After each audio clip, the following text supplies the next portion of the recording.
Sir ఏదైతే చంద్రబాబు నాయుడు పైన అప్పుడు సిఐడిలో కేసు నమోదైందో, ఆ కేసుకు సంబంధించి సిబిఐ కబ్జాపాలనేసి అయితే కోర్టులో పిటిషన్ వేయడం జరిగింది. దానికి సంబంధించి ఈరోజు తీర్పు రావడం జరిగింది. ఎట్లా చూస్తారు ఈ అంశం? చంద్రబాబు నాయుడు గారు కడిగిన ముత్యం లాంటి వ్యక్తి.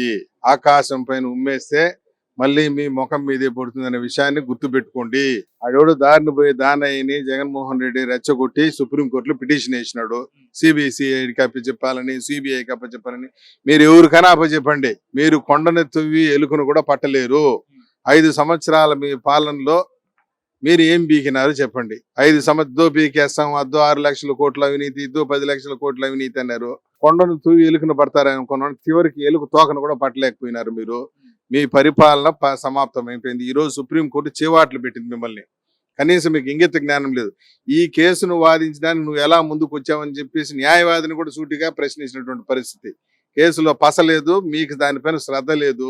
చంద్రబాబు నాయుడు గారు కడిగిన ముత్యం లాంటి నాయకుడు. జగన్మోహన్ రెడ్డి కుట్రలన్నీ కూడా బట్టబయలవుతున్నాయి. నేను ఒకటే చెప్తున్నా, మీ కుట్రలన్నీ బట్టబయలవుతుంది. మీ పార్టీ తగలబడిపోతా ఉంది. టూలెట్ బోర్డు పెట్టాల్సిన పరిస్థితి వస్తా ఉంది.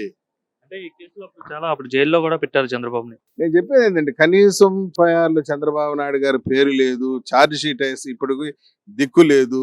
అంటే ఒక ఉద్దేశం ఏంటంటే, చంద్రబాబు నాయుడు గారిని అరెస్ట్ చేస్తే కేడర్ భయపడిపోతుంది, బిత్ర పొడుస్తారు, బూతుల కాడ కార్యకర్తలు ఎవరు కూర్చోరు అనేటువంటి ధ్యాసతో ఉద్దేశంతో ఆ రోజు నువ్వు చంద్రబాబు నాయుడు గారిని అక్రమంగా అరెస్ట్ చేసావు. నీ రాజకీయ జీవితంలో జగన్మోహన్ రెడ్డి గుర్తుపెట్టుకో, నీ రాజకీయ జీవితం నువ్వు చేసినటువంటి అత్యంత పెద్ద తప్పు ఏదంటే చంద్రబాబు గారు టచ్ చేయడం. నువ్వు ఎప్పుడైతే ఆయన టచ్ చేశావో కేడర్ ప్రజలు అగ్రెసివ్ అయిపోయినారు, తీవ్రం అయిపోయినారు. ఈ ప్రభుత్వాన్ని కూల్చాలి, ఇంకా ఈ ప్రభుత్వం ఒక నిమిషం కూడా ఉండకూడదని జగన్మోహన్ రెడ్డి గద్దె దింపినారు. ఈ రోజు ఎక్కడ 151, ఎక్కడ 11, నీ గ్రాఫ్ ఎక్కడికి పడింది చూడు. పతనం అయిపోయినావు నువ్వు. ఈ రోజు నీ పార్టీ పరిస్థితి ఏంటంటే, ఒక్కొక్కడు నీ షాడో, నీ నీడ, నీ ఆత్మ అనుకున్నటువంటి విజయసాయి రెడ్డి పారిపోయినాడు. కారణాలు చాలా ఉన్నాయి, ఇంటర్నల్ గా చాలా జరిగినాయి. దాన్ని మళ్ళీ చెప్తాం మేము ప్రజలకి. విజయసాయి రెడ్డి ఏం సాదాసీదా వ్యక్తి కాదు. నీ పైన 34 కేసులుంటే అతని పైన 22 కేసులు ఉన్నాయి. ప్రతి పాపంలోనూ అతని వాటా ఉంది, ప్రతి కేసులోనూ ఉన్నాడు. నేను చెప్పేది, నీకి విజయసాయి రెడ్డికి మధ్య జరిగినటువంటి ఆర్థిక లావాదేవీలు ఒప్పందంలో ఎన్నికల ఫండ్ వచ్చి వసూలు చేసినాడు విజయసాయి రెడ్డి. ఆ ఫండ్స్ సంబంధించి స్వాహా చేసేసినాడు. సజ్జల రామకృష్ణారెడ్డి మాట ఎన్నుకునేసి ఆ ఫండ్స్ సంబంధించి చర్చ జరిగింది లండన్ పోయేదానికి ముందు. ఆ చర్చలో భాగమే నువ్వు విజయసాయి రెడ్డి పైన చేయి చేసుకున్నావు. లండన్ నుండి వచ్చే లోపల ఈ డబ్బులు గనక లెక్క తేల్చకపోతే వివేకానంద రెడ్డి పట్టిన గతి నీకు పడుతుంది. బాత్రూమ్ రెడీ చేసి పెట్టండి, గొంటలు నూరి పెట్టండి అని చెప్పినాడు.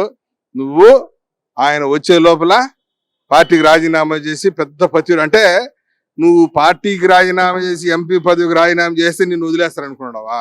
1000 ఎలుకలు తిన్న పిల్లి కాశీ యాత్రకు పోయి వచ్చేసే పాపాలన్నీ పోతాయా? నువ్వు చేసిన అరాచకాలు, నువ్వు వాగిన వాగుడు, పిచ్చి వాగుడు. ఏంటి, నువ్వు బతుకుంటే నిన్ను ఉరి తీస్తానన్నాడు చంద్రబాబు నాయుడు గారిని. విశాఖపట్నంలో నీ నెల్లూరు సొంత జిల్లా, విశాఖపట్నంలో పోయి నువ్వు దందా చేయటం ఏంది, భూ కబ్జాలు చేయటం ఏంది? ఎక్కడ నెల్లూరు, ఎక్కడ విశాఖపట్నం? ఈ పాపాలన్నీ పోతాయా? కేవీ రావుని పాయింట్ బ్లాంక్ లో బెదిరించి కాకినాడ పోర్టులు రాపించుకున్నావు, సెజన్ రాపించుకున్నావు. దాంట్లో నీ కొడుకు, నీ అల్లుడు కీలక పాత్ర. ఏం చెప్పేది, అరబిందో ఫార్మ్స్ ని అడ్డం పెట్టుకుని వాళ్ళ ద్వారా 108, 104లో పేదల సొమ్మును పందికొక్కు మారి తిన్నావు. పైగా ఇంకొక మాట అంటాడు విజయసాయి రెడ్డి, అబద్ధాలు చెప్పలేకే రాజకీయాల్లో నుంచి విరమించుకుంటున్నట్ట. ఒరి నీ దుంపదిగా, నువ్వు అబద్ధాలు చెప్పకపోవడం మీదరా నాయన. నువ్వు నోరు ధరిస్తే అబద్ధాలు, నీ చరిత్ర అబద్ధాలు. అబద్ధాలు ఎట్ట చెప్పాలంటే నీ దగ్గర నేర్చుకోవాలా. అంటే ఇప్పుడు వరకు చెప్పినవన్నీ నిజాలేనా? నువ్వా అబద్ధాలు చెప్పలేక రాజీనామా? ఏం అబద్ధాలు? జగన్మోహన్ రెడ్డికి నీకి మధ్య ఆర్థిక లావాదేవీలు జరిగి దెబ్బలు తిన్నది నిజం కాదని చెప్పి దానికి చెప్పు. ఎందుకు రాజీనామా చేస్తున్నావు? ఉన్నట్టుండి ఇన్ని పాపాలు చేసేసి నువ్వు దొంగ దొరికిపోయినావు. ఈరోజు ప్రజల ముందు నిలబడున్నావు దీనంగా. నువ్వు చేసిన పాపాల్లో జగన్మోహన్ రెడ్డికి వాటా ఉంది, విజయసాయి రెడ్డికి వాటా ఉంది, సజ్జల రామకృష్ణారెడ్డికి వాటా ఉంది. అందరూ వాటాదారులే. మిమ్మల్ని ఎట్టి పరిస్థితులు ప్రజలు వదిలిపెట్టే పరిస్థితి. వైసీపీ ఖాళీ అవుతుంది. 1 by 1 లీడర్లు పరారైపోతున్నారు. త్వరలో వైసీపీ కార్యాలయాన్ని టూలెట్ బోర్డు పెట్టడం పక్కా. సార్ మీ పేరు? నా పేరు చిన్న. ఏం చేస్తుంటారండి? నేను ఏడు గుమ్మస్తా పని చేస్తాను. ఎంత వస్తుంది నెల అయ్యేసరికి? నెలకు వచ్చేసరికి 13,000 ఇస్తారు. 13,000 ఇస్తారు. ఎవరు ఉంటారు బాబాయ్ మీ ఇంట్లో? మాది ఉయ్యూరు నేటివ్ ప్లేస్. నేను ఒక్కనే ఉంటా ఇక్కడ మంగళగిరిలో. వెళ్తుంటారు మరి? నెలకు ఒకసారి. ఓకే, మరి కొత్త ప్రభుత్వం వచ్చింది, 8 నెలలు అయింది కొత్త ప్రభుత్వం వచ్చి చంద్రబాబు గారు ముఖ్యమంత్రిగా బాధ్యతలు చేపట్టి. ఎలా ఉంది 8 నెలల పరిపాలన చూస్తుందా? బాగుంది అనిపిస్తుందా లేకపోతే బాగాలేదు అనిపిస్తుందా? ఆనందం అనిపిస్తుంది మరి. ఎందుకు బాగుంది అనిపిస్తుంది గతంతో పోల్చుకుంటే? రోడ్లు వేస్తున్నారు, ముందు ముందు మెయిన్ రోడ్లు బాగున్నాయి, పథకాలు అవి వేస్తున్నారు, బెటర్ అనిపిస్తుంది. అనుకున్నారు ఈ ప్రభుత్వం కోసం మీరు గుమస్తాగా చేస్తాను అంటున్నారు, చాలా మంది మీతో మాట్లాడుతుంటారు కదా, అంటే గవర్నమెంట్ కోసం అంటే పాజిటివ్ గా మంచిగా మాట్లాడుతున్నారా లేదా చెడుగా మాట్లాడుతున్నారా? ఇలానే మాట్లాడుతున్నారు. ఎలా ఉంది మీ ప్రాంతం? డెవలప్ అవుతుందా? రోడ్లు వేస్తున్నారని చెప్తున్నారు మీరు. మాది బాగానే ఉంది. అంటే మరి గతంలో రాజధాని లేదనేవారు, ఇప్పుడు రాజధాని మరి పనులు జరుగుతున్నాయి. ఇప్పుడు రాజధాని పనులు జరుగుతున్నాయి ఇక. ఏం చేస్తున్నారు చంద్రబాబు? నేను చెప్తున్నాడు ఇక. ఊళ్ళో పెన్షన్లు ఇస్తున్నారా? మీ ఇంట్లో ఎవరికైనా పెన్షన్లు వస్తున్నాయా? మీ నాన్నగారు గానీ వస్తుంది. ఎంత ఇస్తున్నారు మీ నాన్నగారికి? మా నాన్నగారికి 6,000 ఇస్తారు. వికలాంగుల పెన్షన్ ఆ. ఏంది సడన్ గా 3,000 పెరిగింది కదా, మీ నాన్నగారు ఏమంటున్నారు? 3,000 ఒకేసారి పెరిగింది కదా, అదొక ఆనందం ఆనందమేనా? మరి, అంతేగా. గత ప్రభుత్వంలో 3,000 వచ్చేది, ఇప్పుడు 6,000 వస్తారని హ్యాపీగా ఉన్నాడు హ్యాపీగా ఉంది. బాబాయ్. పెద్దమ్మ కర్ణాటక పెద్దమ్మ ఏం చేస్తుంటారు బాబాయ్? ఇదే వ్యాపారం? వ్యాపారం మన దాకా రుచిపడింది. ఇప్పుడు ఒక 3 నెలల నుంచి ఇది చేస్తున్నాం. ఏం రిక్స్ అయింది ఆపేశారు? వాళ్ళు మోకాలు నొప్పులు వచ్చేసి కుటుంబ పోషణ దీనిపైన ఆధారణ దీని ఆధారం ఎంత వస్తుంది బాబాయ్? ఒక 500 కాసుకొని వస్తాయి. అడిగితే ఎట్లా ఉంది ప్రభుత్వం వచ్చిన తర్వాత? 8 నెలలు అయింది కదా, ప్రభుత్వం ఎలా పనిచేస్తుంది? బాగుందా బాగోలేదా? బాగానే ఉంది. అదివరకు 30 రూపాయలు తీసుకున్న వాళ్ళు బండికి, ఇప్పుడు అది ఎత్తేసాడు. బాగానే ఉంది ఇదివరకు. ఇక్కడ బండి పెడితే 30 రూపాయలు తీసుకునే వాళ్ళు అదివరకు అదివరకా? ఆ. బండి 30 ఇదొకట, అదొకటి 60 రూపాయలు రోజు కట్టేయడమే. కట్టేయటం. ఎవరు కట్టాలి డబ్బులు? ఆశలు పాడేవాళ్ళు, ఆశలు పాడుకున్న వాళ్ళు పాడుకున్నారు. పాడుకున్న వాళ్ళు వాళ్ళు ఇప్పుడు కట్టాలి. ఆశలు ఎత్తేసారా? ఇప్పుడు ఎత్తేసి ఎవరు లేదు, ఆశలు ఏం లేదు. అంటే గతం చూసారు 5 ఏళ్ళు, ఇప్పుడు 8 నెలలు చూసారు. మన రాష్ట్రం అభివృద్ధి చెందితే నమ్మకం వచ్చిందా ఈయన వచ్చిన తర్వాత? బాగా నమ్మకం ఉంది. రోజుకి 60 అంటే 1800 నెలకి. అవును. 1800 మిగిలిపోయినట్టే కదా. ఎన్ని బళ్ళు, ఎన్ని 1800? చాలా మంది. ఇప్పుడు ఎంతమంది ఉన్నారు? మన మంగళగిరే. మన ఈయన ఉన్న వరకు మరి ఎత్తేసాడు, మరి కథమాది ఎత్తేసాడు మనకు తెలియదు. మంగళగిరి వరకు ప్రశాంతంగా ఉంది. ఆ. అది వరకు కూడా పోలీసు జరుపు అనేవాళ్ళు.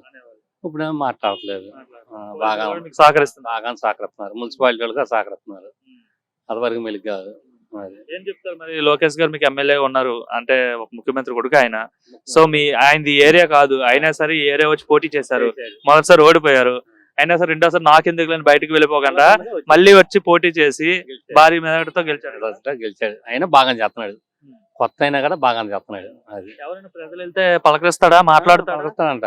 నేను రుచిపడి దొరికినప్పుడు రాజగృహాలకు వెళ్ళి రాములవారి గుడి కట్టారు. అప్పుడు రుచిపడి మీద అన్నం వేసుకెళ్ళాలి. ఆడకి పులిహార వేసుకెళ్ళాను. అప్పుడు పలకరిస్తే సెకండ్ గారు ఇచ్చాడు. మీకు సెకండ్ గారు ఇచ్చాడు. బాగా ఉంది. అప్పుడు ఆయన ప్రభుత్వం ఓడిపోయాడు అన్నమాట. అయినా కూడా నమస్తే అండి అనగానే సెకండ్ ఇచ్చాడు. అది బాగానే ఉంటాడు అయితే ప్రజలతో. బాగానే ఉంటాడు. ఈయన మాత్రం అందరితో బాగున్నట్టు. మంగళగిరి ప్రజలు ఓకేనా? ఈయన గెలిపించుకున్నందుకు హ్యాపీగా సంతోషంగా ఉన్నారా? ఆ మంగళగిరి ప్రజలు మొత్తం హ్యాపీగా ఉన్నారు అనుకున్నాను నేను. నాతో చెప్పిన వాళ్ళు మాత్రం బాగానే అంటున్నారు. అందరి గురించి మీకు తెలియదు కదా, మీ వరకు నా వరకు నాతో మాట్లాడినందుకు ఆయన బాగా చేస్తున్నాడు. ఈయన వస్తేనే బాగుంటుంది.